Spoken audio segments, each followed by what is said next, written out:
Cultivate Two.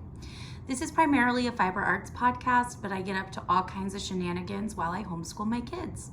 My name is Emily Wood, and I live in Midland, Michigan with my husband Colin and our two kids, Elias, who is in 5th grade, and Stella, who is in 1st grade. Welcome back. Thanks for coming. It has been longer than 2 weeks. It actually spurred a conversation for the personal learning section, so I'm not terribly upset about it, but honestly, I have no reason. I honestly just didn't realize 2 weeks had gone by and it was time to record again. But again, time blindness is very real for the ADHD brain, and I'm going to get into all of that later because I do think it's kind of interesting. But I apologize for the late content. But we're over 100 subscribers now. I think we were over the last time. I can't remember. Yeah, because, yes, of course, because that's where I drew from. So we're over 100 subscribers, and the winner for the 100 subscriber giveaway is Karen Caldo. So down below, I was going to have you email me. It's knittwocultivatetwo, no spaces, @gmail.com. I'm going to link that below, though, for you. I'll put it at the very top. And that's the email address. If you just email me your address, that's perfect. That's all I need. Oh, email me, not your address. You get to pick your yarn. I'm pretty sure you were the one that commented that you wanted a beginner yarn. So if that's the case, just let me know. I could be mistaken. I didn't know 2 weeks had passed. So me being mistaken is the most likely scenario, right? Okay.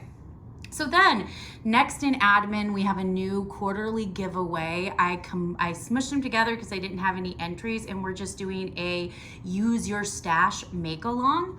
It ends June 30th at midnight Eastern Standard Time. So this is super loosey-goosey. I want you to use something from your stash or that you have, or that you got for free. I don't know, that would count too, right? So like supplies you found outside, and make something. I'm working on getting a Discord server running for the Patreon group. And I think where I'm working towards with these quarterly giveaways is to have forums where you can share your stuff, because I want to see what you guys are working on. I too need inspiration. So I'm working on that. I'm not sure if that'll be up and running by the time this quarterly giveaway is done, but my goal is to have it done for the 3rd quarter of the year. Okay, lastly, I'm just going to give a Patreon rundown. The April dye pot video is up and running. I ran into formatting problems again. Both of the apps that I use for editing say if you record your video on an iPhone, you're golden. But for some reason now I've run into formatting issues with both apps. But only one day late, on the 1st of May, the dye pot was released. I dyed a weaving warp. It was kind of a mysterious weaving warp. I'm not going to talk about it much. There will be an update to the project that I'm going to include in the May dye pot content, because I dyed a weaving warp, which for those of you that might not be weavers, if you're sitting at your loom, the threads that are coming out from your body tied to the loom under tension are your warp threads. The weft threads are on your bobbin or your shuttle that you're throwing back and forth. And so you have like a backbone to your fabric and then the glue that kind of holds it all together. So I dyed the backbone, which was about 19 yards long, I'm pretty sure. It's been in my stash probably since 2017. So I just have no recollection of how long it is. But my warping board is 19 yards and it's very long. So I think I just did the full capacity. But yeah, the information is in there. So for Patreon, it's $5 a month. You get access to once a month dye pot content that I do. I talk through everything, give you the details of what I did. And then you also get a 1 hour virtual knit night Zoom. It's a Zoom, you sit and chat. May's virtual knit night, I know on the last episode I announced it would be the first of Sunday of every month, but that was yesterday, and I didn't get an episode up because, again, I didn't realize 2 weeks had gone by. So we're doing the May virtual knit night, May 8th at 7:30 p.m. Eastern Standard Time. And then from June on out, it's the first Sunday of every month at 7:30. All of this is in the Patreon page. I have all these in my calendar now. And all the dates are listed in one document under the May virtual knit night thread. Okay, that was a lot of talking. Let's get to knitting. All right, the first project I'm going to talk about are my Rose City Rollers, which is a free pattern by Mary Catherine Briner. I am doing a variation of these. Basically, I'm just using the recipe to make some tall socks for my son. I'm using Knit Picks Felici What's It Galore. Yeah, What's It's Galore. I think I called it Whippersnapper last time. Because it's wherever I got that, who knows. It's called What's It Galore. And so he wanted some tall socks. When I use self-striping, I just go by the stripes. So when its color changes, I do something else, right? So I knit 2 colors of rib.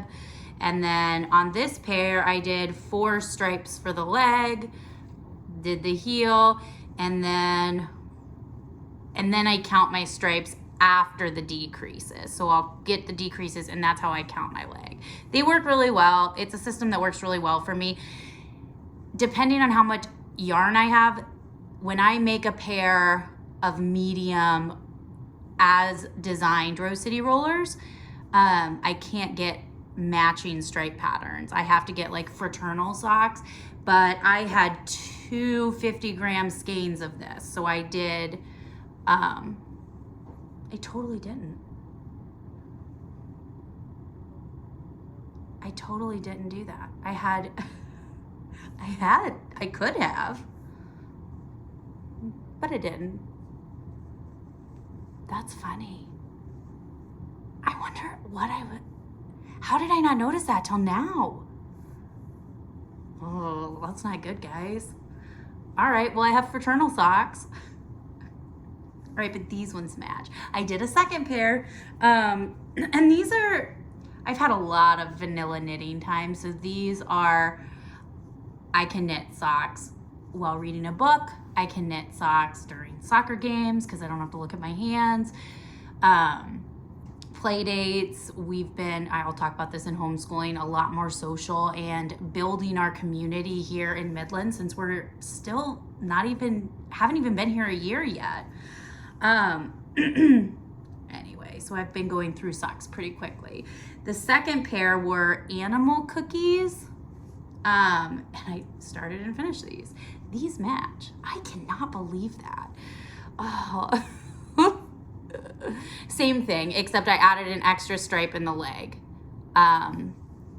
Because I wanted, these look short even for him. So I wanted to see if he liked a little bit longer. He said this was good, but who knows? He also doesn't really care. As much as I do anyway, right? So these are all done, and I don't have another pair on my needles right now.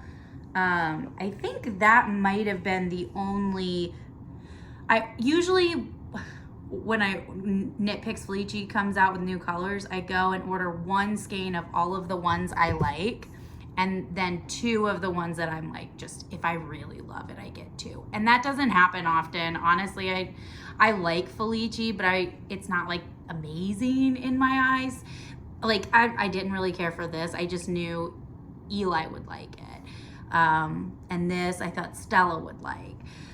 But there are very few that I want a full pair of socks out of. Usually I just want ankle socks. But I have, I'll get to that. But Felici's been out. I also think I was making a point that I lost somewhere in the middle of there. So I'm just gonna move on to the next pattern. Okay, so the next pattern I have is my other favorite vanilla pattern for socks, which is the Vanilla is the New Black by Anneh. I want to say it's Anna Fletcher or Anna. I don't know. I'm sorry. It's about $4.91 US. And I'm using Knit Picks Felici Red Rocks. So I have 2 skeins of this. I saw this and was absolutely hooked, and I got 2 of the 50-gram skeins so I could get a full pair. These are massive. My gauge has loosened up. It's because I'm not in grad school. I knit all of my socks that I have right now in grad school probably, and I was a lot more tense. My gauge was much tighter. Also, I was jumping back into knitting after a long time, and so I am also a tight crocheter, so I'm just tense anyway, but I was worse in grad school. So these are huge. They'll be great for camping though, and I just don't care. I had already finished one when I just thought maybe I should measure this. Oh well. Vanilla is the New Black is what is this called? I don't know. I'll put it up here. It's a type of heel that I just can't think of off the top of my head. It's this like ribbing pattern. So you do increases. I also think this is one of the easiest socks to do. You do these increases, and this is like where your heel sits. And so it goes up the back of your foot. I love how this heel fits my foot. I really like a heel flap and gusset. Short roof, I don't think I have a very narrow, actually I know this because I used to be a ballet dancer for years and years, and I had to order special point shoes because I have a very wide box at the top. I had to order the biggest box you could get and one of the narrowest heels. So I have a wide foot up by my toes, super, super narrow in the back. And so this really fits well on my foot. A short row heel is usually too deep. I can change that, but it also does, if I could use a heel flap and gusset, it wear and tears better anyway, so I might as well since it fits well. And this, I really like how this fits because it's ribbed and it just opens up. I saw a really cool color work pattern. If I can find the pattern I'm talking about, I'll put it up here, that had this kind of heel, but it wasn't ribbed, I don't think, but now that I say that, it must have been in color work. And so it was like a triangle of color work that was added to the other part of the color work design. Gorgeous. I'm gonna knit that pattern. But anyway, so these are just basic socks for me. I have one whole sock done, and I'm sorry, my computer's keeps shutting off and giving me warnings. I'm on the increases before you work the heel turn. So, yeah, these are going great. I've had a lot of vanilla knitting time, and the socks are going really fast. I think these are only my 3rd and 4th pairs of socks that I've knit for my kids. I am not a big kid knitter because they grow out of things so quickly, and I like working with nicer yarns. I also really want my kids to be kids. I want them climbing and playing and not worried whatsoever about what they're wearing. So we go to thrift stores to buy fancy, pretty dresses for Stella so she can just climb trees in them because it was $1 or $2. But these are really, really nice for camping, and I wanted to get at least a good like base set because I do have a 6-year-old too who will end up fitting into these eventually. They're a little big on her now, but she could sleep in them during camping, which is nice. Okay.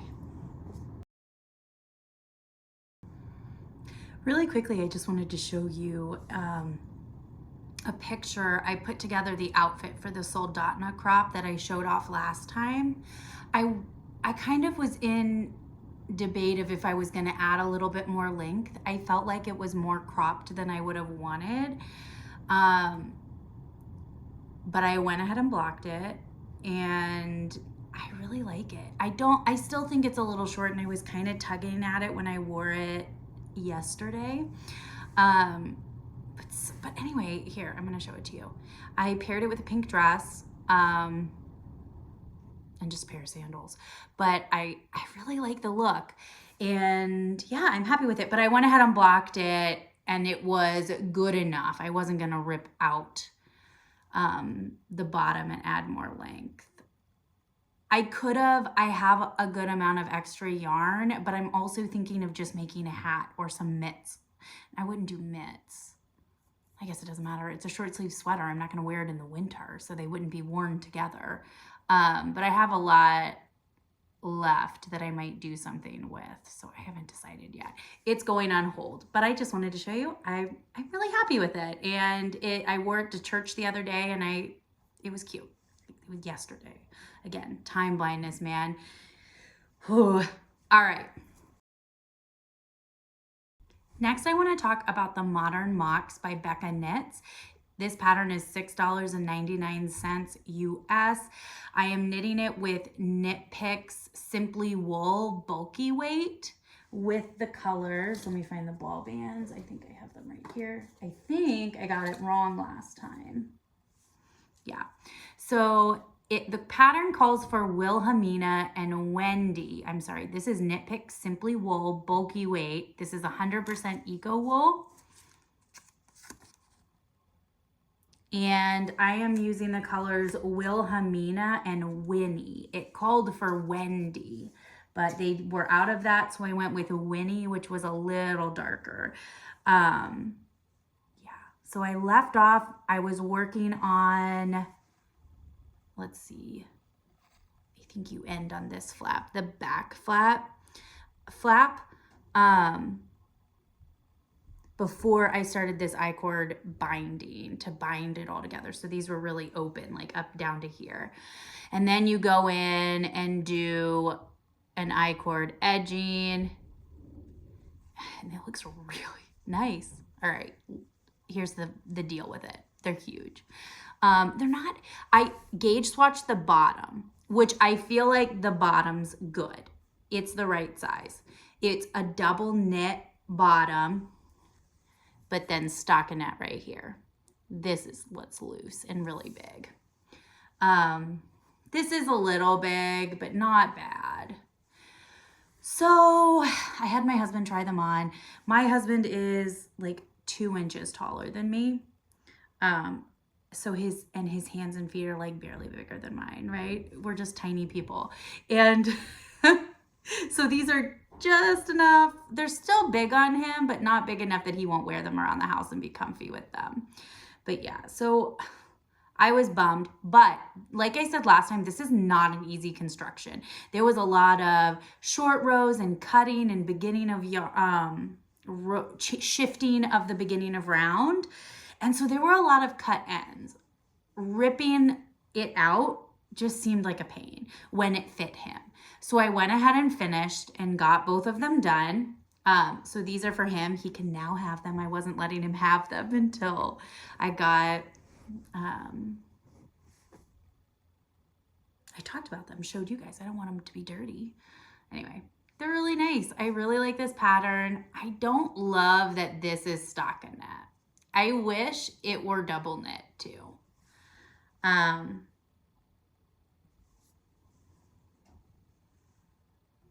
And I probably could convert that.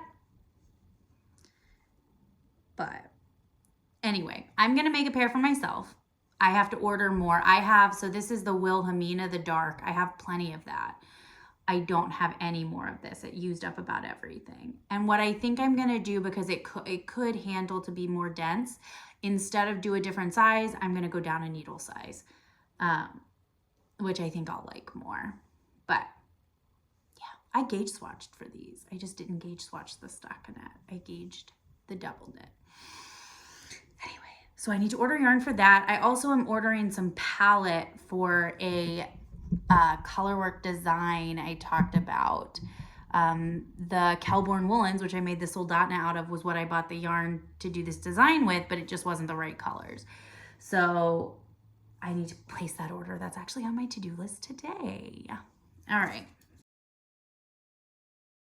Okay, so I'm going to talk about the Epernay by Thea Coleman. It's $8 US, and it is the sweater I am knitting for Stranded Yarn and Coffee in the circle. I don't know what the locals call that region of town, but anyway, it's a circle that has shops on it, and I'm knitting it for the shop owner. I'm just waiting on yarn. She didn't have enough in the dye lot, so I took one to do my gauge swatch and the ribbing, which won't be a problem. But that is, so far it's just ribbing. It's not like a 2x2. It follows a certain pattern. This is a heavy cabled, so the cables, like it turns in, the ribbing turns into the cables, right, as you knit up. But it's amazing yarn. I love working with it. It's such an affordable yarn. This is the tweed. Stranded also has the non-tweed Plymouth Homestead. And I'm pretty sure the tweed is $10.99 a skein. It's like $70 for this sweater. Not bad. I'm knitting a shop sample, so but I'm going to use it for a sweater because I find it to be very affordable, very soft. I'm anxious to see how it knits up and wears, but so far I really like it. So just waiting on yarn, and once I get that yarn, I can tell you right now that I will obsessively knit on it. I'm really excited for this finished project. My last knitting project is one that's, I think I talked about it on the first episode even. It's been a work in progress. This is the Sweetums cardigan by Karen. And I left off needing to block all the panels. So this is a seamed cabled cardigan, all knit in pieces and then seamed together. So I had a back piece, 2 front pieces, and 2 sleeves. 2 sleeves. So I have finished seaming half of the sweater, and I'm pretty sure I wove in the ends on those side too. I cannot handle how cute this is. Again, this baby is coming like 5 weeks, but this was designed to fit them this winter, so I'm not in a rush to get it done. It's one of my best friends. Like, she knows I'm hand knitting a sweater, so she does not care if it gets there by the time baby's born. Oh, okay, so let's look at the back.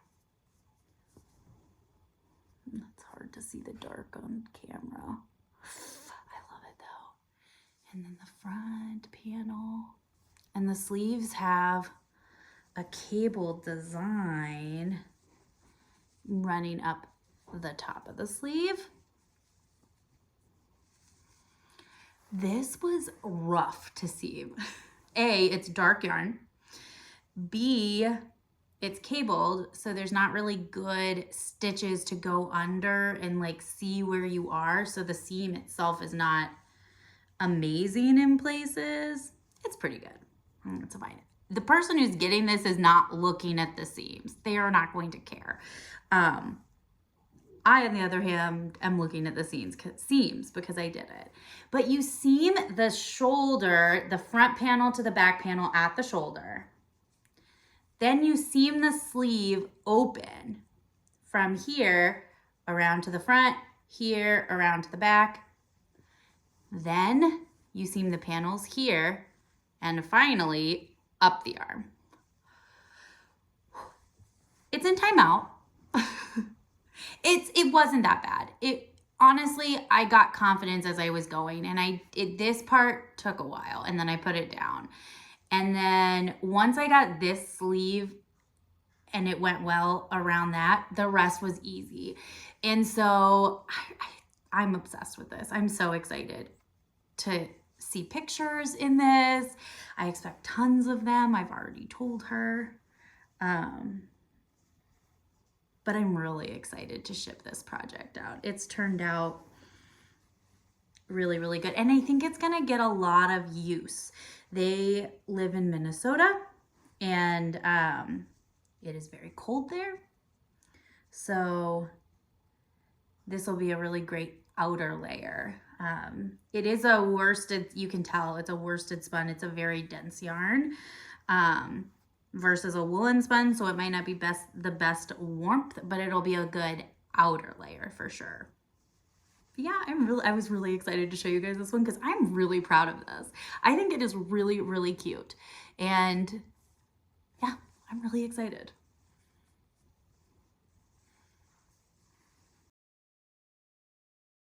Okay, we're gonna get to spinning, right? Let me take it a step back. I wanted to talk through, I pulled this downstairs, and so I wanted to talk to you about this project I did. This was the first project that I intentionally spun yarn to use in a pattern. So up until this point, I would just spin, and however much yardage and weight that I got, I would then find a pattern to fit that, which isn't a terrible system. And that kind of was, I still do a lot of that because I have a lot of random braids that I got with my first spinning wheel. And so I have all that and I want to spin it, but I don't have enough for something like a big planned project, like a sweater or something. So I'll probably still do this. And that's what this was. This was all, let me see, I had, I think it was 5 skeins of Malabrigo Noob roving. Malabrigo Noob is really cheap. It's about $15 a bundle. It's very felted. It is hard to spin. However, if you prep it, it spins amazing and turns into fantastic yarn. I'm like digging this. This is Andrea Mowry's Night Shift. And ooh, this is mine. I really love some of these sections, like this one and this one. Anyway, I want to talk about how I spun this yarn in case anybody wanted to recreate it. So the pattern uses spin cycle yarn. I will put a picture of what spin cycle usually looks like, and then I'm going to follow it with what my yarn looked like. And I think I nailed it.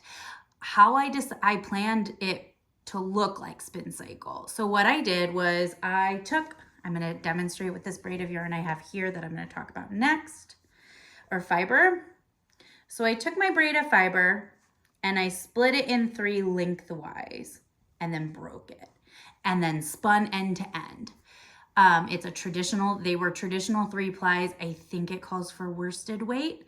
So I was spinning to a worsted weight. And I'll put pictures of the yarns that I finished because honestly, I really think I hit it out of the park. If I had there are some of the colors that I would have not used, like this section I don't love. And where's the one up here? Like I don't love this section right here. But I was trying to use stash yarn and overall I love it. So I spun end to end and then just traditional 3-plied, and I felt like that replicated the spin cycle very well. So I wanted to share that. And then second spinning thing that I've done is we took our wheels 3 weeks ago now, I think, to the Yarny meetup at Stranded Yarn and Coffee in Midland, and started doing some spinning. There were 4 of us that brought wheels.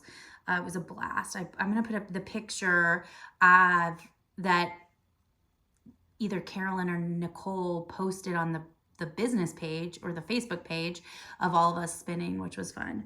I started spinning and oh my gosh, I don't know if I have the ball band with me.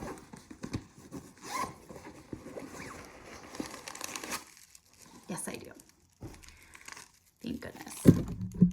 All right, this is hand painted combed top, 100% baby alpaca, 4 ounces. It's called Pinot Noir, and it's let's see, Upstream Alpacas. They are in Oregon, and it says that they have an Etsy shop.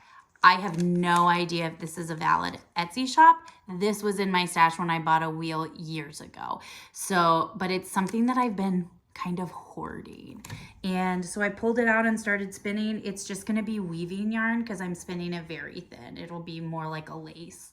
And I'm not sure, maybe I'll knit with it. I really don't have plans. Honestly, I came home after soccer, ran downstairs, and dug through my stash to find something to take. So there was a very little thought into it.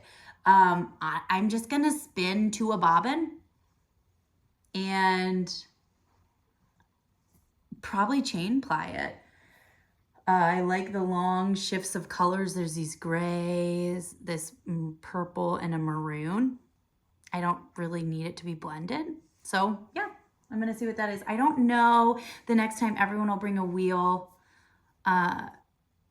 Soccer games and soccer practices have really dominated our schedule, and we have stuff on Friday. So I had to miss a Friday, and we'll see. But when it's nice, I plan on bringing mine on Friday nights. So if anybody wants to spin, Stranded Yarn and Coffee, Friday nights. Let's see what else I have. That's all for spinning. Okay, so our homeschool / life, general life stuff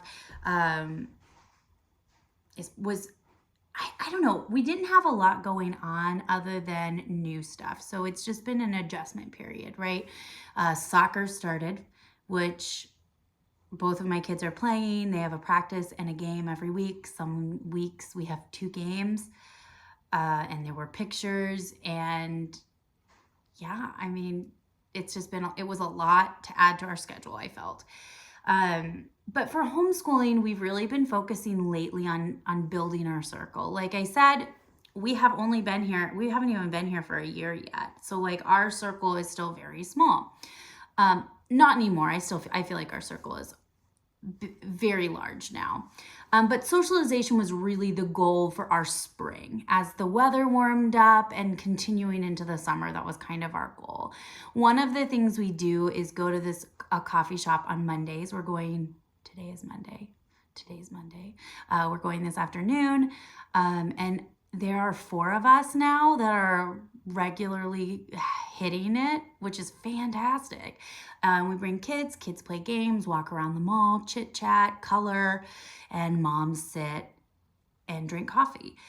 But the reason I want to bring this up is non-traditional ways of socializing children can also be fun for kids. Kids love board games and things like that. Having calmer play dates are kind of nice, where it's not always an active play thing. And the reason I think this is important for my kids is if my son had a choice, all of his play would be hard, heavy, physical play.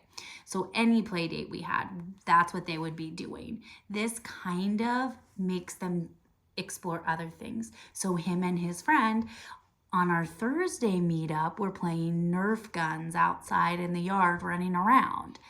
Fantastic. On Mondays, they sit and play a board game or chit chat and connect in a different way.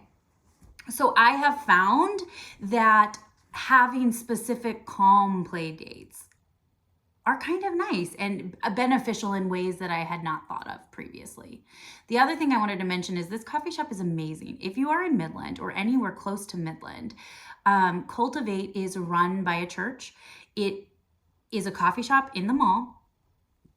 Coffee, tea, and I'm not sure about tea. I want to say that. I think it's coffee, tea, and hot chocolate are all free, donation only. I always donate because the first time I went, I didn't know this was what it was. I thought it was just a regular coffee shop we were going to. So I was already ready to buy coffee and hot chocolates for my kids. And so that's just the mindset I had. I want to do this. I'm willing to spend a certain amount to hang out here and support this really cool place. They have board games and just spaces. This is an awesome community resource. Low-income people can use it to network. Everybody can use it to network, but in particular, marginalized people that need these spaces. phenomenal. I love everything about this shop, so I love going and supporting it. I wanted to talk about that. We also have park days that I had started to set up for the co-op that we're trying to get up and running for the fall. And Michigan weather is wild, man. It's wild. I can't predict it. So every time I've set a play date so far, it's like rained. Now my husband is done working and our schedule for the summer, like in person, he's done teaching, I should say. He works all over the summer, a lot, but he's done teaching. And we have kind of more flexibility in our days. So we're hoping to get some of that up and running soon. We've also really been working on building our reading habit. That's another thing. I was a avid reader growing up, and we just, during the pandemic, I'm sure along with lots of people, got into some lazy habits, and screen time was one of them for all of us, not just my children. So all of us are actively working on building our reading. And for I would say 2 months now, I've been actively trying to make it a habit. And so we've been taking our books everywhere. And I have 2 pictures that I want to sneak in here because I love. One of them, I think, I looked at these pictures last night as I was typing up my thing. One of them, I think they're both reading, and one of them, I think Eli's reading and Stella's doing math on a notebook. Regardless, I love this. Love, love, love this. So it's awesome to see the fruits of what you're doing, right? At all the hard work that it took to be like, why don't we read a book now? Let's go take our books. Let's bring our book with us so we can do this, and being on top of that, which admittedly is really hard for me. But to see that it's working is fantastic.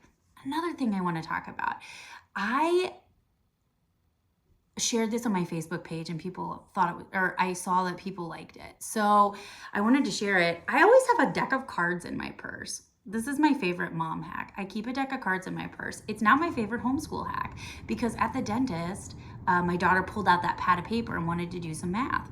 So I grabbed our deck of cards out and we found, 2 numbers, and then she did the math problem. And so she got to pick the cards, and that was fun.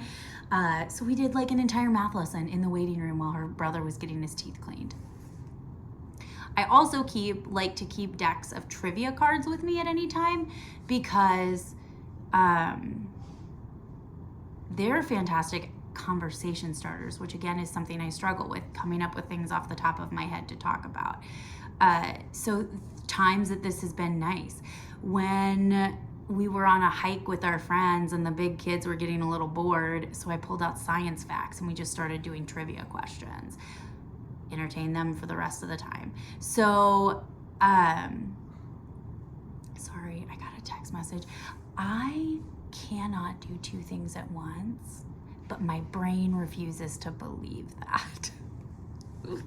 Okay, so the building our reading habits, the cards, I love that. That's one of my best mom tricks, and it comes up all the time. The next thing I want to talk about is this game that I bought. We finally played it last night. It's called Genotype. And by we, I mean me and my husband. I did purchase this without looking at the age limit. My son, okay, so let me back up. I studied mathematics, but all of my applied electives for my degree were in the molecular genetics department. So I'm super into this stuff. And my son started asking me on a hike one day about I don't even remember how I got into a lecture about Mendel's pea plants, but that's where we ended. And so that's what this is, a Mendelian genetics game. And oh my God, I'm gonna open it because this is amazing. I was such a nerd. So my ADHD brain has my husband read the instructions to me when we're learning games. So he'll have the rule book and is trying to figure it out. And this game is intense. There is so much going on. Like, he kept reading things, and I was like, okay, there are like 15 choices of things you can do in phase 1. It's intense. But what I want to show you real quick is the artwork on the back of the board. I freaked out. It's the monastery where he conducted his pea plants. And what was it? Does it say on here? Yes, St. Thomas Abbey. What did I don't know what I was gonna say. Oh, when my husband, so this is the board, which also, look at all these Punnett squares. Okay, the back, he was opening this and I saw the back and freaked out, full freak out. Look at how beautiful, and I'm gonna drop this, hang on. I wasn't gonna open this, but I got excited. Look how gorgeous that board is. That's the back of the board. Okay, so this game comes from Genius Games, and they have all kinds of science games. They have peptide, they have a probability game, they have cellulose, which is a plant cell game, periodic for the periodic table. They have Tesla versus Edison. They have a few historical, like science history games, but most of them are just like super nerdy. There's a atomic particle building game. So peptide would be proteins. What else was there? I'm not sure. There were so many. So, yeah, I am obsessed. And so this game, we got this a few weeks ago. Pretty much what happened is I saw an ad for it and immediately purchased it. It was so good. So I bought it and said, oh, it's a school purchase. It's 14 and up. I do think my son would be able to handle it, but it's a lot of moving pieces that you're keeping track of. However, love this game. Already was on their website this morning to look up other options of what game we're gonna buy next. It's fantastic. I think it does a phenomenal job of dealing with Mendelian genetics and talking about these traits. It shows genotypic and phenotypic ratios in these Punnett squares, so you can talk about that. It would be a really good way to illustrate that. You can also change, I showed the little Punnett squares, you can change the parent alleles so that your outcome when you roll the dice is different, a different Punnett square. Yeah, anyway, highly recommend this. Super awesome game. I will be purchasing from them so many times. Let's see what else I have in homeschooling. My computer slid up. Oh, the last thing we're doing that I think is fun, and I thought I would have printouts for you, but when I printed them out, they were about this big. We are doing the 1,000 hours outside challenge. You can find this online. Basically, it says the statistic, and I did not fact check this, but it says that the average child spends 1,200 hours a year on devices or watching TV. And we don't limit screen time in our house. We work on self-limiting and work on habits and how to manage things ourselves, because I don't want to be the person managing my children's screen time. I want them to self-regulate so that when they're an adult, they don't fall into bad habits because they didn't know how to do it themselves. That is a sidetrack. But so I don't want it to come off from a place of, oh, we don't do screen time. We're also very outdoorsy. I would rather be outdoors than anytime than indoors. So even if that statistic is not true and it is overinflated, it is alarming. And so the idea behind this is that you spend 1,000 hours outside a year and combat that. So there are a few different ways you can track. They have free printables where you color in little dots every day. So I printed off these ones for my kids with the 4 seasons, and then I printed off this artsy one to do myself because I also want to color one in. And I also got the app where you can like time your stuff while you're out. It was $2.99. It's not a subscription, so I was like, well, I'll buy it. And it'll track your hours for you, which is great because, again, time blindness. I'm never going to remember. I think I'll remember, but I won't. I can lie to myself that I'm going to remember, but I never do. But anyway, I'm really excited about that, and we're going to reward ourselves with things that help us be outdoorsy and healthy. So we're going to do, like, after the first 100 hours, we'll do water bottles, a new set of water bottles. And they have stuff on their website, so you can get like lunch boxes and bags, and they had these like net foraging bags for the wood, like when you're on a hike, which I thought was fantastic. You can pick up trash while you're hiking. So lots of options, lots of things. And then at the end, if we hit it, we'll do like a big family thing. But it's just a little bit of extrinsic motivation, external motivation, right? To get some habits built for our family. And I thought this would be fun. So we, I guess, technically started yesterday, but it was gross and rainy and we just had stuff to do. So we did not log any hours, but we are outside a lot during the summer. So I am not worried about hitting it. But anyway, if you want to know about that, I'll link it below so you can look into it. And honestly, I think that's all I've got for homeschooling today. There's really not a whole lot. We're really working on socialization. I started looking at curriculum for next year. I'm really, really excited about that. And I'm going to talk about what we're picking, what we did last year. When I make those decisions over the summer. And yeah, and I'll share all that information with you guys. But all right, on to the next stuff.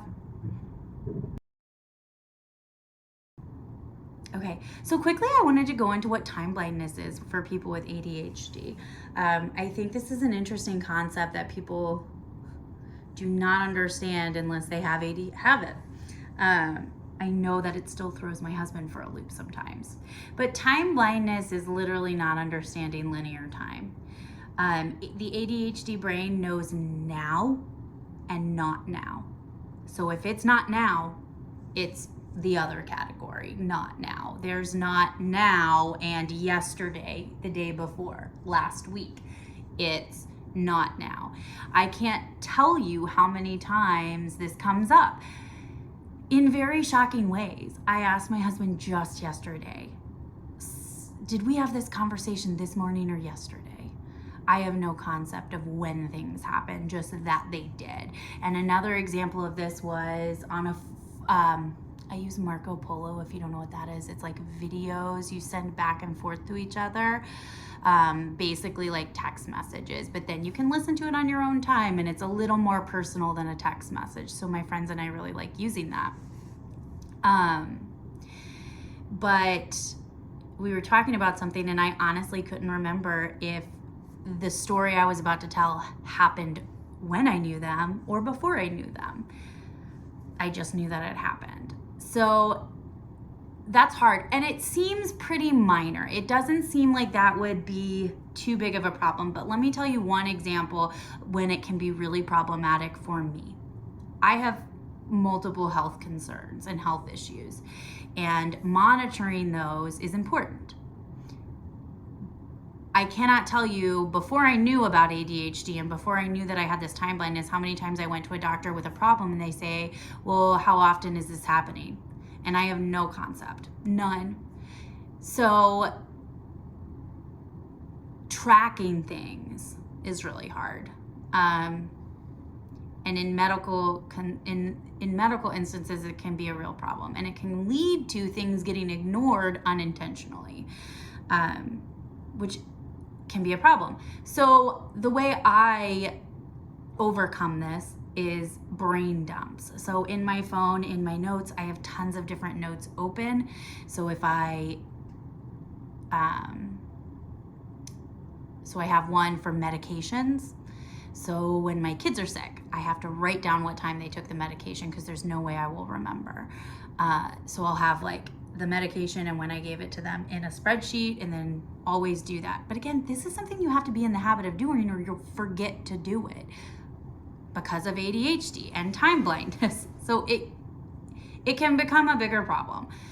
But the brain dumps really, really help with and having obsessive lists, which leads me to another thing that I want to mention is about how ADHD can commonly look like OCD. ADHD adults in particular have to use so many coping mechanisms just to get their daily care stuff done.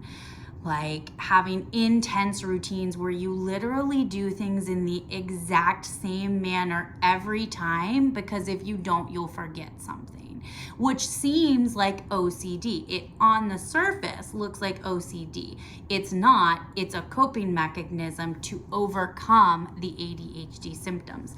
So especially ADHD in women is very commonly misdiagnosed with things like bipolar disorder and OCD.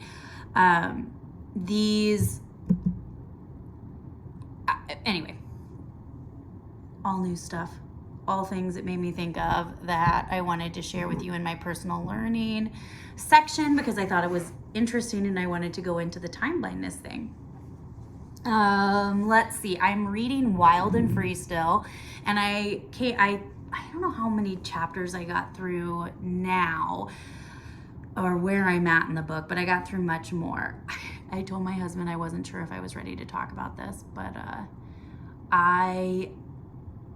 the way I read nonfiction books is I usually like the digital copy so I can highlight and then get to the highlights quickly.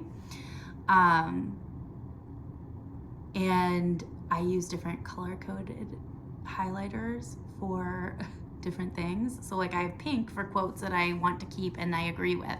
I have green to highlight bias. And I have blue to highlight things I just completely disagree with. And that way, when I go through my notes, I don't have all pink things and I can pick and choose. So if I see a green quote, I know that's related to bias and I can ignore it for certain things. But I find that to be a really good way of identifying the problems you could see in the book and getting a full picture. Identifying bias is important to get the full picture of what the book is saying and to critically think about what the author is saying. So let's get into a few of the things that it talked about that resonated with me.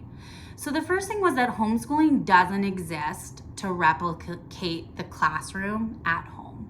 Homeschooling is its own thing, and I struggle with this. I fall into trying to replicate public school at home, but it's different. It's not about standardizing education, but about individualized education and freeing them up to learn things that they want to be learning at their own pace, because we don't have to standardize things if we have the time and manpower to individualize it. Sorry, see, this is where it's becoming a problem. Let me scooch this up. So we don't want to standardize education, but we're trying to personalize it. And again, this isn't a criticism of public school. Teachers have many, many students. Our kids can't come first every time. That is completely understandable because in a public school setting, you have to function that way because of how many students you have. That's not how it is at home. In addition to that, public school is about order, right? But homeschooling is not about keeping children in line or about caring about distractions. If we get distracted for 2 hours in the afternoon on some project or doing our chores, we still have the rest of the day to do our school. It's very different. Public school is ordered and organized out of necessity, but homeschooling is just a part of life, and life is messy, and so is your homeschool day. For us, honestly, I feel like, I don't know if I talked about this last time. I'll look it up, but if I did, I apologize. I don't know why I'll look it up. It makes no difference. I'll already have talked about it. But we aim for about, 85% good days. That seems reasonable, right? 85% of my kids' public school days were probably good or amazing. But honestly, the biggest thing that's helped our homeschooling day is to nail down routines and structure, which is exactly the opposite of what I'm saying right there, right? Life is messy, so is homeschooling. We have very flexible boundaries in our house on when things happen. Like, we do this first, this next, but there's not we do this at 10, we do this then, we do this then. For us, our neurodivergent brains absolutely need the structure so that my children know what's coming next and can anticipate and emotionally prepare. So for us, our days got phenomenally better once we really nailed down what works for us in our routine and how we like to do things. Do we do school once? Do we take breaks in between? And it turns out my son loves just getting through the school day first thing and getting up and showering. And he's started initiating this stuff on his own because we started figuring it out together. We worked together to problem solve our day. And that causes a lot less tension when they're involved in the process.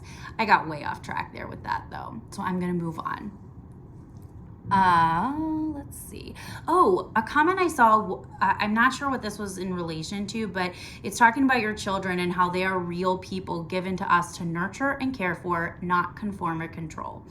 And basically, this is my entire parenting philosophy. And this is kind of what we'll use. Let me back up. This is my entire parenting philosophy. I am not here to make your choices for you. I am here to help give you the tools and the abilities to make the decisions for your life. I am here to nurture and guide you and provide a safe place for you to grow into whoever that is you want to be.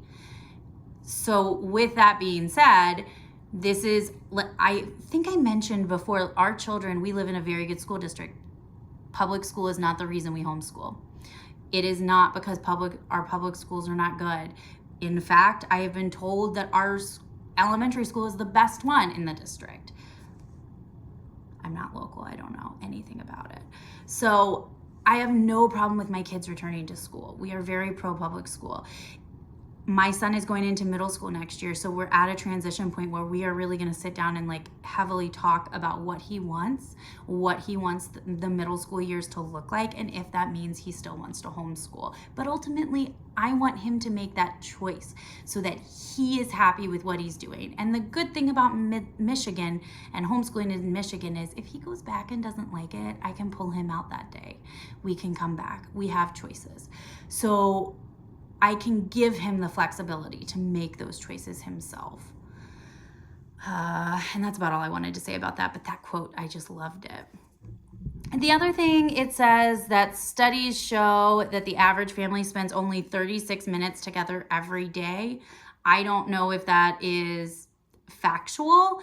I will say that from my experience with my son, that is what we experienced. We probably had 30 minutes of actual time together, not doing schoolwork or extracurriculars or dinner or bedtime routine. However, the disclaimer I want to say about this is I have neurodivergent children who I should have been asking for accommodations for busy work. It took my kid twice as long as it probably did everyone else to get those homework assignments done. So I don't know if I personally believe that's a fair statement. However, I also understand that my kids are getting a lot of their downtime during the day because they're not waiting on the bus. They're not doing this, and this. And so then during the evening when we're at extracurriculars, they're not as stressed out. They're not as overworked and stressed and tired. So that has made doing things like soccer and activities in the evening a lot more enjoyable, to be quite honest. Yeah. Let's see what else. So letting kids wake naturally without alarms, I think is fantastic. We do that. You have no academic week, let alone an academic year, because learning is life and life is learning. Again, motivation for this podcast, right? I love to learn. That's what I want to share, is what we're learning, what we're doing. how our homeschool operates. Let's see. Yeah, I think I already covered that. Oh, one thing I wanted to mention about how I was talking about the 36 minutes a day together, and I'm going to go back to that for 2 seconds. Modern schooling with homework and extras leave little time for interest-based explorations. And the point I want to add to that is, let's also be honest, some of that is the parent exhaustion from running around from school drop-off to school pickup to activity drop-off to this, and this. It's not all because of public school. Some of it is because of the structure of the adult day as well.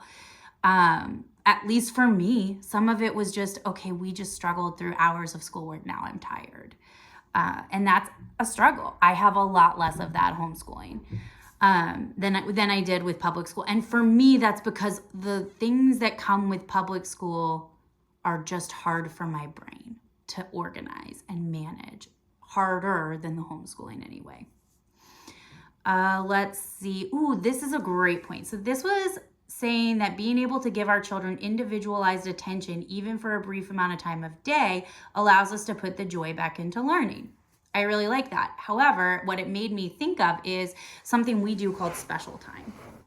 Special time we learned through the Incredible Years program, which we took through Nationwide Children's Hospital. It is a parenting class for children with ADHD. They also have an in-person school program that you can implement in the public school for younger ages, and they implemented it in my daughter's classroom, which is amazing. Special time is, studies show that in one-on-one time with your child is beneficial, but that it is necessary for way less time than parents would guess. They asked us in the group, how much time do you think you need to spend undivided attention with your kid every day? And all the parents guiltily were saying a few hours, an hour. And studies show that 10 minutes a day is beneficial, massively beneficial. Anything above that really isn't much of a gain on return, that they really only need 10 minutes of individualized attention a day. So we have gotten very lax on this because we actually spend more than that with our kids, and they are really pretty well behaved, so it hasn't been too bad lately, but we need to start doing this again, where each parent spends 10 minutes with each kid. So that's 20 minutes a day. But special time in particular is doing what the child wants, leading with the child within reason. But so say you're playing dolls with the child and the doll wants to do something that dolls don't normally do. But there's no reason we should say no to this. We do follow their lead, right? Like, oh, the doll's doing something silly. We follow their lead and do what they want. So that they feel in control of the situation. I will say this makes massive differences in behavior in our house. And it's a very small thing that we can do. So I wanted to talk about that and the Incredible Years because I'm obsessed. The Incredible Years is so good that all the videos half the videos are still from the 70s because like they haven't changed anything in the program. Another thing that I think is really important for neurodivergent children is learning your shortcomings in a safe place and not having to dwell on them and focusing on strengths instead. The author of this book talks about one of her children who is, I cannot remember what his personal struggles were. I know he was like a late speaker, I think she was saying. I would have to go back and look. But she was talking about how homeschooling allows him to succeed and explore the things he's good at and to develop those interests in a safe place without focusing on his shortcomings all the time. If he were in public school, all of the public school stuff would be hard for him and he wouldn't have any time left for the stuff he's good at. Instead, he's in a place that he's being nurtured and he is aware of his shortcomings, but he doesn't have to dwell on them to be successful. And I think that is phenomenal. I have learned so much about my kids through teaching them and how they learn and have been able to aid them in different ways that I wasn't able to do before because I wasn't with them in the teaching capacity. All right, let's see. The play instinct in learning. So in order for a child to understand something, they must construct it themselves or reinvent it. There is a statistic, I think it's like it takes so many repetitions to learn something, but when you're playing in active play, it takes like a quarter of the time. And kids learn by being hands-on. And so sometimes I'll let my daughter just play with the math models and our manipulatives and things, just to get acquainted with them, because who knows what's going on in her head. She could be doing problems. Like half the time I catch her, she's thinking through stuff. So using your hands in a tactile way. I just got a tip with spelling words and reading words or spelling words, to have them trace the word with their finger in shaving cream or sand to give it a tactile association. These were from teachers that were telling me this. So, and I thought that was a phenomenal tip, but that's what this reminds me of, is using your hands to do something is going to make you remember it more likely. I liked the point that it made that most homeschoolers are unlikely homeschoolers. I feel like most of the homeschoolers I meet never planned on it. Like it wasn't their first plan. And I also liked this quote saying, it's the call of the outdoors, the call of childhood, the call of more time as a family, the call of wonder and adventure. And that's what this book is called. It's Wild and Free, the call of the wild and free. And it very much resonates with me. We spend a lot of time outdoors. We spend a lot of time doing our schoolwork outdoors. We spend a lot of time reclaiming childhood, spending time as a family and trying to go out on hikes and more adventure-y things and field trips. And I very much resonate with that kind of homeschooling. I want to disclose, though, that the presence of bias was pretty heavy in my opinion so far. I'm not sure if it will continue. I've noted quite a few things. I feel the author gets a little alarmist about public schools, to be quite frank. At times, she described a daycare that had high schedules as a corporation for toddlers because of the structure. I mean,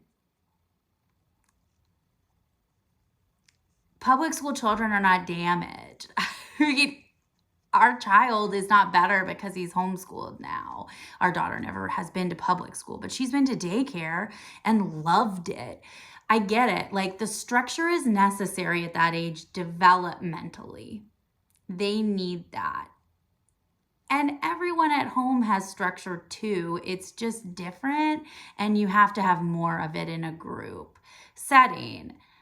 I get that. But from the description, she was describing very normal daycare things that are not traumatic on children, and saying it in a very alarmist way, which I had a problem with. I will say my neighbor is listening to this book on tape and is further than I am. And I talked to her about the bias I noticed, and she says that later on she talks more about public school in a different way. So I do think that it might be unfounded bias, but it sounds a little alarmist so far.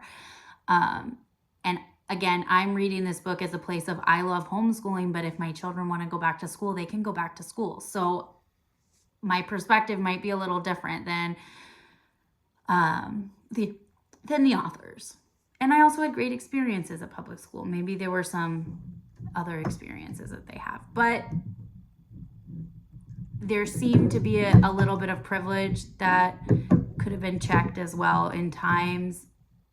Everybody has bias, everybody. The only reason I'm identifying this is to be aware of it when I'm reading, so that when I get to parts that are talking about public school, I can be like, well, I mean, you've already said this, so maybe you're just overblowing it again.